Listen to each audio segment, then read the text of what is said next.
How to see friends activity on Instagram. Hey everyone, welcome back to the channel. In this video we're going to learn how we can actually see the friends activity on Instagram, so make sure to watch the video till the end.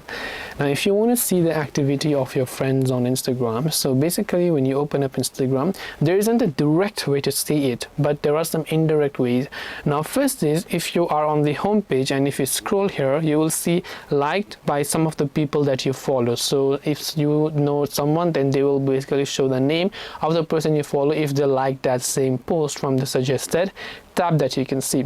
Other ways, you will also get notified sometimes if they posted something that you might like. So right here you can see everything that they've been doing. If they started maybe posting a trade, or if they commented somewhere, if they liked your reels and so on, you'll be able to find them. If you want to keep track with someone else's post and so on, you can also simply go to their particular post and you can tap the three dots and you can turn on notifications for anything that they do instead.